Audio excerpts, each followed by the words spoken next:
علی بھائی آپ سے اگلا سوال ہے، ہم نے بچپن سے جمعۃ المبارک کے خطبوں میں علماء کرام سے حضرت موسیٰ علیہ السلام کے علیہ مبارک الصلوۃ زمانہ میں والسلام۔ موجود ایک بہت ہی امیر شخص کا واقعہ سن رکھا ہے جس کا نام قارون تھا۔ اس کی دولت کے خزانوں کی چابیاں 70 اونٹوں پر لادی جاتی تھیں، لیکن اللہ تعالیٰ نے اسے اس کے خزانے سمیت زمین میں دھنسا دیا، وَلِعَوْذُ بِاللَّهِ تعالیٰ۔ وَلِعَاذُ بِاللَّهِ تعالیٰ۔ قرآن و سنت کی روشنی میں اس واقعہ کی تفصیلات سے بھی پلیز آگاہ فرمائیں۔ دیکھیں جی، یہ واقعہ بہت اہم ہے۔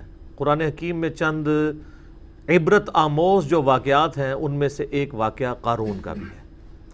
سورۃ المؤمن جسے ہم سورہ غافر کہتے ہیں، اس کے اندر بھی اللہ تعالیٰ نے سیدنا موسیٰ علیہ نبینا علیہ الصلوۃ والسلام کا جب ذکر خیر کیا تو فرمایا کہ ہم نے موسیٰ علیہ السلام کو فرعون، حامان اور قارون کی طرف پیغمبر بنا کے بھیجا، یعنی ان کی پوری قوم کی طرف بھی، لیکن وہ ڈومیننٹ سرداروں کے نام اس لیے لیے جاتے تھے کہ وہ لیڈرشپ کے اوپر فائز ہوتے تھے۔ تو فرعون کا تو سب کو پتہ ہے، حامان اس کا وزیر تھا۔ یہ قارون جو ہے نا، یہ اس اعتبار سے بڑا امپورٹنٹ تھا کہ قارون جو ہے یہ موسیٰ علیہ السلام کا کزن لگتا تھا رشتے میں۔ یہ تورات میں ہمیں اس کی ڈیٹیل ملتی ہے اور قرآن بھی اس کو سپورٹ کرتا ہے، وہ میں سورۃ القصص سے آپ کو انشاءاللہ آیات پڑھ کے بھی بتاؤں گا۔ تورات میں ہمیں یہ ملتا ہے کہ یہ حضرت موسیٰ علیہ السلام کا کزن تھا، بنی اسرائیل میں سے تھا، آل فرعون میں سے نہیں تھا۔ لیکن جس طرح یہاں پہ بھی آپ کو پتہ ہے جب گورے آئے تو انہوں نے ہمارے بڑوں کو خریدا، تو وہ غلام تو گوروں کے ہوتے تھے، حکمرانی ہم پہ مسلمانوں کے نام سے کر رہے ہوتے تھے وائسرائے کی شکل میں۔ اور یہ آج آپ کو جتنے بڑے بڑے لینڈ لارڈ ملتے ہیں یہ وہ ہیں کہ جن کے آباء و اجداد نے غداریاں کی ہیں مسلمانوں کے ساتھ، اس کے ریوارڈ کے طور پہ انہیں انگریزوں نے کہا کہ جی آپ صبح سے شام تک گھوڑا دوڑائیں، جدھر تک پہنچ جائیں گے ساری زمین آپ کی، یہ جو ہزاروں کے نال لوگوں کی نکل رہی ہے۔ تو اسی طریقے سے جو حضرت موسیٰ علیہ السلام کا یہ کزن تھا قارون، یہ ہے بنی اسرائیل میں سے تھا، لیکن حکومت کے ساتھ ملا ہوا تھا، اور بجائے یہ کہ بنی اسرائیل کی کوئی بہتری کی بات کرتا، الٹا یہ بنی اسرائیل کے اوپر ظلم ڈھاتا تھا، اور فرعون کا آپ سمجھ لیں ایک وزیر کی حیثیت سے تھا۔ یہ سورۃ القصص کے اندر اللہ تعالیٰ نے اس کا واقعہ ڈیٹیل سے بیان کیا ہے۔ سورۃ القصص سورت نمبر ہے 28 اور پارہ نمبر 20 کے اندر آپ بالکل اینڈ پہ چلے جائیں نا، آیت نمبر 76 سے آنورڈ۔ اعوذ باللہ من الشیطان الرجیم، بسم اللہ الرحمن الرحیم۔ ان قارون کان من قوم موسیٰ، بے شک قارون موسیٰ کی قوم میں سے تھا۔ اب یہ قرآن نے سپورٹ کر دیا کہ وہ آل فرعون میں سے نہیں تھا، ہے بنی اسرائیل میں سے تھا، اور تورات میں ڈیٹیل ملتی ہے کہ وہ ان کا چچا زاد لگتا تھا، پیغمبر کا رشتہ دار بھی ہے، کافر ہے تو مردود ہے۔ ہمارے محبوب علیہ السلام کا رشتہ دار ابو لہب مردود ہو گیا۔ فبغى علیہم، لیکن اس نے بغاوت کی ان کے اوپر۔ وآتیناہ من الکنوز ما ان مفاتحہ لتنوء بالعصبۃ اولي القوہ۔ اللہ فرماتا ہے ہم نے اس کو ایسے خزانے دیے تھے کہ جس کی چابیاں ایک بہت بڑی جماعت اٹھاتی تھی۔ یہ 70 اونٹوں والی بات تو یہ 70 اور اونٹ تو ویسے ہی سال لگ جاتے ہیں نا، قرآن میں اتنا ہی ذکر ہے کہ بہت بڑی جماعت تھی جو صرف چابیاں اس کی اٹھاتی تھی۔ ہو سکتا ہے اونٹوں کے اوپر وہ لاتے تھے تو 70 بھی، یعنی بڑی 70 کا عدد ویسے عربی زبان میں کثرت کے لیے بھی استعمال ہوتا ہے۔ اذ قال له قومه لا تفرح، جب اس کی قوم نے اس سے کہا کہ مت شیخی بگاڑ، ان اللہ لا يحب الفرحین، بے شک اللہ تعالیٰ شیخی بگاڑنے والے کو پسند نہیں کرتا۔ دولت آتی ہے تو شیخی تو پھر بگاڑتا ہی ہے نا انسان، الا ماشاء اللہ۔ وابتغی فیما آتاک اللہ الدار الآخرہ، اور جو اللہ نے تجھے اتنا مال دیا ہے اس سے آخرت کی زندگی طلب کر، مراد کے اللہ کی راہ میں خرچ کر۔ جو بخاری مسلم میں حدیث ہے کہ انسان کہتا ہے میرا مال میرا مال میرا مال، حالانکہ تیرا مال تو وہ ہے جو تو نے کھا کے ختم کر لیا یا پہن کر بوسیدہ کر لیا، باقی تو تیرے ورثاء کا مال ہے۔ یا پھر تیرا مال وہ ہے جو تو نے اللہ کی راہ میں خرچ کر کے آخرت کے لیے محفوظ کر لیا. تو نبی علیہ السلام فرمایا تمہارا مال 3 قسم کا ہے, کھا پی لیا, پہن لیا, یا اللہ کی راہ میں خرچ کر کے قیامت کے دن کے لیے محفوظ کر لیا, باقی تمہارے ورثاء کا مال ہے. ایک اور حدیث ہے بخاری و مسلم میں, نبی صلی اللہ علیہ وآلہ وسلم نے فرمایا انسان کے 3 دوست ہیں, 2 دنیا میں رہ جاتے ہیں, صرف ایک ہی قبر میں جاتا ہے, اس کا مال اور اس کے رشتہ دار وہ قبر سے باہر رہتے ہیں, اس کے اعمال 7 قبر میں جاتے ہیں. تو اعمال میں ظاہر ہے جو مال اس نے خرچ کیا ہوگا وہ 7 قبر میں جائے گا, باقی مال باہر رہ جائے گا. ایک اور حدیث ہے بخاری اور مسلم میں, نبی صلی اللہ علیہ وآلہ وسلم نے فرمایا ابن آدم کے پاس اگر سونے کی 2 وادیاں ہوں تو وہ خواہش کرے گا میرے پاس تیسری بھی آ جائے, اس کا پیٹ صرف قبر کی مٹی بھرے گی. اسی لیے بخاری و مسلم دونوں میں آتا ہے, نبی صلی اللہ علیہ وآلہ وسلم نے فرمایا اے اللہ محمد اور آل محمد صلی اللہ علیہ وآلہ وسلم کو بس اتنا ہی رزق دینا کہ ان کی روح اور جسم کا رشتہ برقرار رہے, یعنی سبسسٹنس لیول کے اوپر. اور ایک اور حدیث بخاری اور مسلم میں, اور یہ مزے کی بات ہے جتنی میں نے حدیثیں بیان کی یہ متفقن علیہ ہیں, بخاری میں بھی ہے مسلم میں بھی, یہ کہانی شریف نہیں ہے, بیسٹ کتابیں جو ہیں ان میں. اور وہ ہے واقعہ ایلا والی حدیث جو نبی علیہ السلام 1 مہینے کے لیے اپنی بیویوں سے ناراض ہو گئے تھے اس بات کے اوپر کہ انہوں نے زیادہ نان و نفقہ ڈیمانڈ کیا تھا. زیادہ کیا تھا؟ کچھ بھی نہیں تھا زیادہ, لیکن وہ نبی علیہ السلام کے فقر کے اعتبار سے زیادہ تھا. تو سورۃ الاحزاب کی آیات نازل ہوئی کہ اپنی بیویوں کو اختیار دیں کہ میں تمہیں مال دے کے چھوڑ دیتا ہوں, اور اگر تم اللہ اور اس کا رسول اور آخرت کا گھر چاہتی ہو پھر اسی غربت میں نبی علیہ السلام کے ساتھ گزارا کرنا ہے.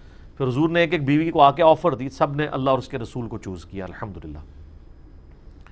تو اس حدیث میں آتا ہے وہ جو نبی علیہ السلام 1 مہینے تک ناراض ہو کے اپنی بیویوں سے چھت پہ چلے گئے, تو حضرت عمر فاروق جب ملنے کے لیے گئے تو نبی علیہ السلام ایک چٹائی پہ لیٹے ہوئے تھے, آپ کے اوپر کرتا بھی نہیں تھا, صرف تہمت باندھی ہوئی تھی. اٹھ کے بیٹھے تو چٹائی پہ جب نشان چٹائی کے جسم پہ دیکھے تو حضرت عمر کی آنکھوں سے آنسو نکلے. کہا یا رسول اللہ آپ اللہ کے رسول ہیں اور کیسر و کسرا دنیا کے مزے لوٹ رہے ہیں, اتنی بڑے بڑے ان کے محلات ہیں, اور آپ تو اللہ کے رسول ہیں, یعنی آپ کو یہ سب کچھ ملنا چاہیے تھا. تو نبی علیہ السلام نے بہت زبردست جملہ بولا, آپ فرمایا عمر لگتا ہے کہ دنیا کی حقیقت ابھی بھی تجھ پہ نہیں کھلی, کیا تم اس بات پہ خوش نہیں ہو کہ کیسر و کسرا یعنی رومن اور پرشین امپائر کے جو شہنشاہ ہیں وہ دنیا کے مزے لوٹیں اور ہم آخرت کی سعادت لوٹ لیں. اندازہ کریں آپ, حضرت عمر کو کہا جا رہا ہے ابھی لگتا ہے دنیا کی حقیقت تم پہ نہیں کھلی, لیکن سر اس واقعے کے بعد پھر حضرت عمر پہ کھل گئی. سر پھر ان کا ڈنڈا اتنا سخت تھا کہ جتنا عرصہ وہ رہے ہیں نا, نہ خود حرام کھایا نہ کسی کو کھانے دیا, اس لیے اللہ تعالیٰ نے ان کے دور میں رومنز اور پرشینز کو گرایا ہے. ٹھیک ہے, تو جنہوں نے حضور کی صحبت کی ہوئی تھی ان کو پتا تھا کہ نبی علیہ السلام کی زندگی کتنی فقر میں گزری ہے, ان کو دنیا کا مال دھوکہ نہیں دے سکتا تھا. بہرحال اس واقعے کی طرف واپس آئیں, سورہ قصص والا. تو اس کے ساتھیوں نے کہا کہ تجھے جو اللہ نے دیا ہے نا اس سے آخرت طلب کر, وَلَا تَنْسَ نَصِيبَكَ مِنَ الدُّنْيَا, اور دنیا میں بھی جو تو نے خرچ کرنا ہے اپنے لیے لوگوں کے اوپر اس کو بھی بے شک مت بھول. ہم یہ نہیں کہتے کہ سب کچھ اللہ کی راہ میں ہی خرچ کر دے, اپنا بھی حصہ لے اس میں سے. وَأَحْسَنِ كَمَا أَحْسَنَ اللَّهُ إِلَيْكَ, اور تو لوگوں کے اوپر احسان کر اس مال کے ذریعے جس طرح اللہ نے تجھے مال دیا, یعنی اللہ کے دیے ہوئے میں سے اللہ کی راہ میں خرچ کر, غریبوں کے اوپر لگا. وَلَا تَبْغِ الْفَسَادَ فِي الْأَرْضِ, اور دیکھ اس کے ذریعے زمین میں فساد تو مت بچا. اگر تجھے دولت ملی ہے, یہاں پہ بھی آپ دیکھ لیں جس کے پاس دولت آئی ہے وہ ڈان بنا ہوا ہے, اس کے لیے جناب بڑا وکیل کیا جج کرنا بھی کوئی مسئلہ نہیں ہے, وہ جج بھی کر لیتے ہیں. ظاہر ہے ججوں نے کئی فیصلے دیے ہیں نا ایسے کہ جی ان کے اپنے جج بکے ہوئے تھے, تو وہ کسی نے پیسہ لگایا تو بکتے ہیں نا.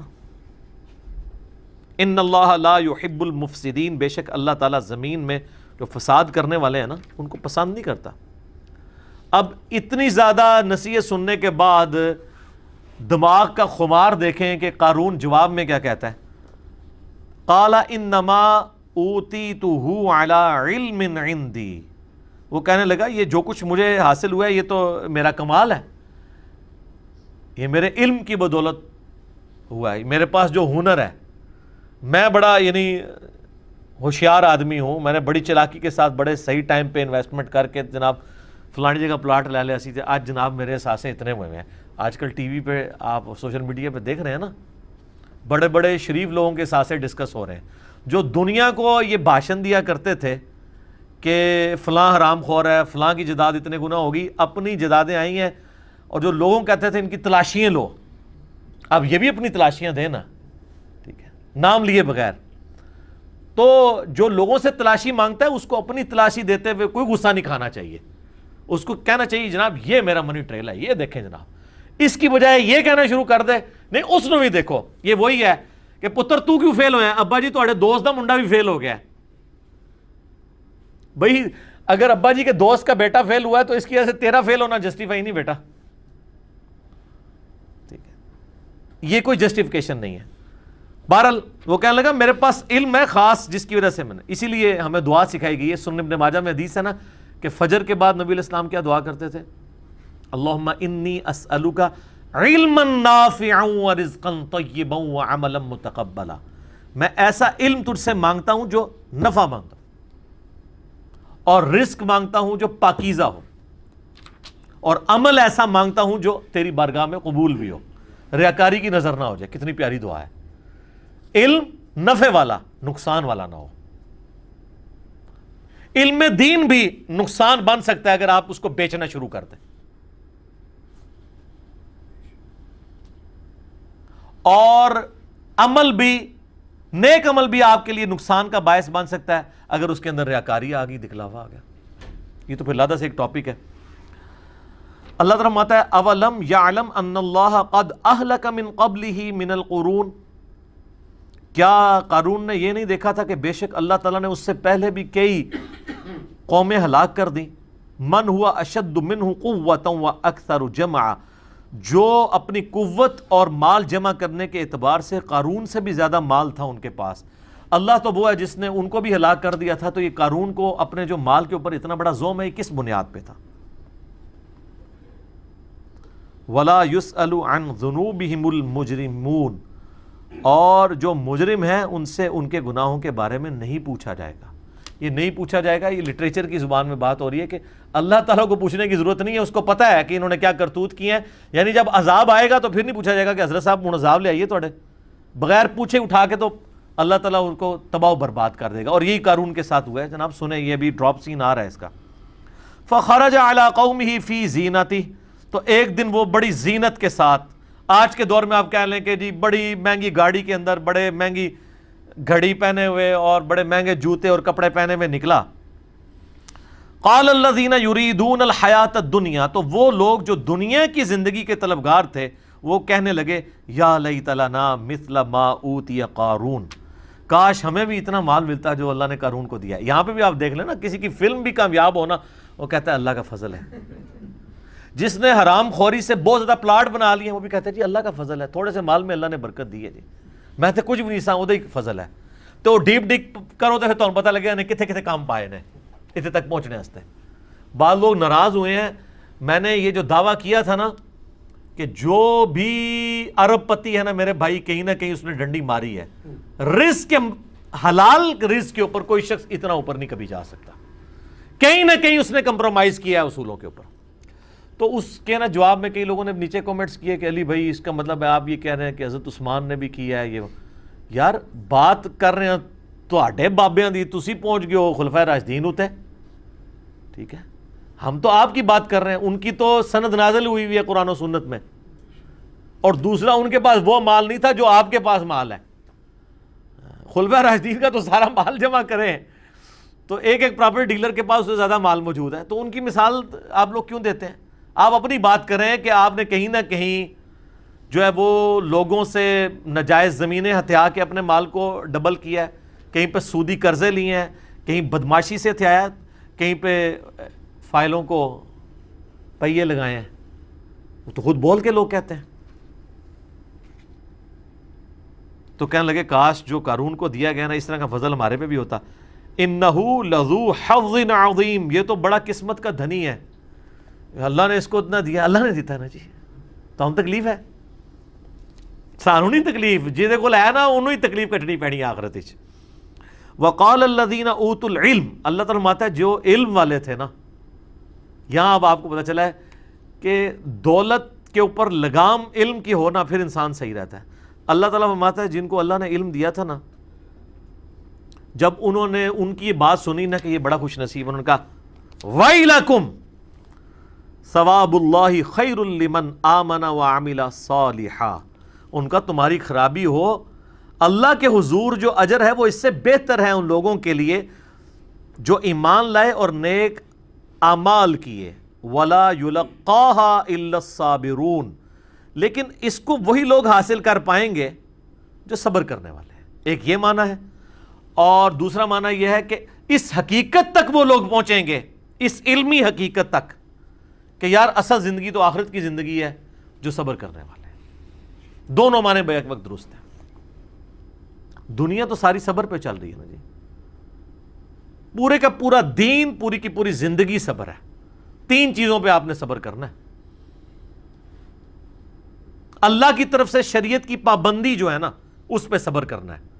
فجر کے وقت اٹھنا، سردیوں میں غسل کرنا، گرمیوں کے روزے رکھنا، صبر کرنا پڑے گا۔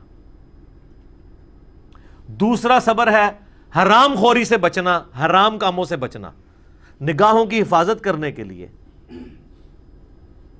آپ کو حرام سے بچنے کے لیے صبر کرنا پڑے گا، اپنے نفس پہ جبر کرنا پڑے گا، رزق کے حرام سے بچنے کے لیے صبر کرنا پڑے گا۔ اور تیسرا صبر ہے اللہ کی طرف سے آئی ہوئی تکلیف کے اوپر صبر کرنا، وہ تو سب سے مشکل کام ہے۔ ظاہر ہے کہ رزق حلال میں پھر آپ عیاشی کی زندگی نہیں گزاریں گے، دوویں جہانی مٹھے باؤ، انج نہیں ہوئے گا۔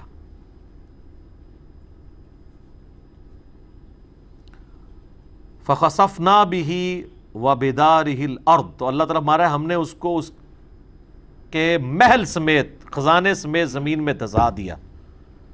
فَمَا كَانَ لَهُ مِنْ فِئَةٍ يَنْصُرُونَهُ مِنْ دُونِ اللَّهِ، پھر اس کے پاس کوئی ایسی فوج نہیں تھی، کوئی ایسی جماعت نہیں تھی جو اللہ کے مقابلے پہ اس کی مدد کر سکتی۔